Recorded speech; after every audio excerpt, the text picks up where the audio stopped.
পৃথিবীর মানুষেরা রে, আমি তোমাদেরকে কেন সৃষ্টি করেছি, কেন সৃষ্টি করেছি, কেন বানিয়েছি, কেন তৈরি করেছি রে। আমার আল্লাহ বলেছেন, খুলিকাল ইনসানু দাঈফা, আমি রব্বুল আলামিন মানুষকে দুর্বল করে সৃষ্টি করেছি, যাতে তারা পৃথিবীর মধ্যে একটু কষ্ট পেলেই আখিরাতের কথা স্মরণ হয়ে যায়।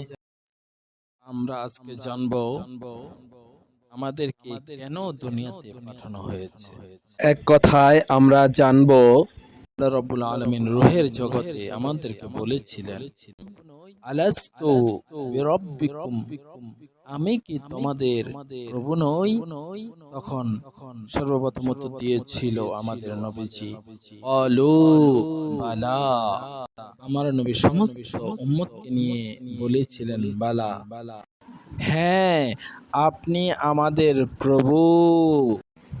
আল্লাহ তাআলা তখনই মানুষকে দুনিয়ায় পাঠানোর জন্য সিদ্ধান্ত নিয়েছিল।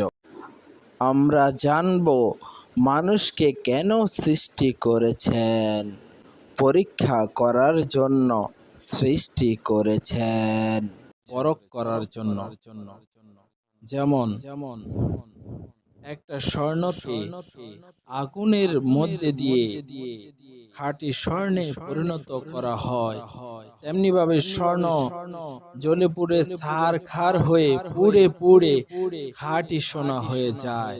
আল্লাহ রব্বুল আলামিন বান্দাদেরকে পরীক্ষা করতে চান, তার বান্দাদের মধ্যে আল্লাহ তাআলার পরীক্ষায় কে উত্তীর্ণ হতে পারে। আল্লাহ রাব্বুল আলামিন আমাদেরকে পরীক্ষা করছেন।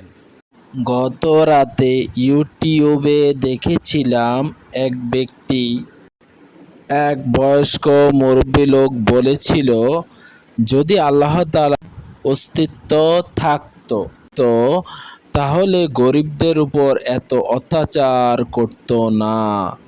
তাহলে বোঝা যাচ্ছে আল্লাহ পাক নেই। নাউজুবিল্লাহ। তাহলে সেই ব্যক্তি বুঝাতে চাচ্ছে কোনো সৃষ্টিকর্তা নেই, পৃথিবী এমনি এমনিই তৈরি হয়েছে। নাউজুবিল্লাহ। আল্লাহ তাআলা যদি থাকতেন তাহলে তিনি গরিবদেরকে কেন ভালোবাসেন না, কেন দয়া করেন না? তাই তার অস্তিত্ব নেই। নাউজুবিল্লাহ। পৃথিবীর মানুষেরা রে, আমি তোমাদেরকে কেন সৃষ্টি করেছি, কেন সৃষ্টি করেছি, কেন বানিয়েছি, কেন তৈরি করেছি রে।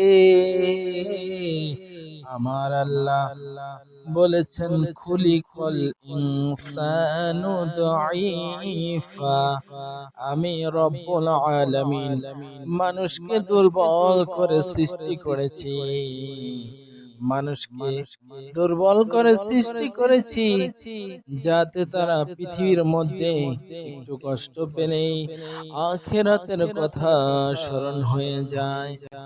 আরে যারা বলতে চাচ্ছেন, যারা মনে করেছেন আল্লাহ পাক শুধু গরিবদেরকে কষ্ট দিয়ে থাকেন, আল্লাহ রাব্বুল আলামিনের এই দিনকে অস্বীকার করে আমার আল্লাহ নিজেই বলছেন, তোমরা কি দেখো নাই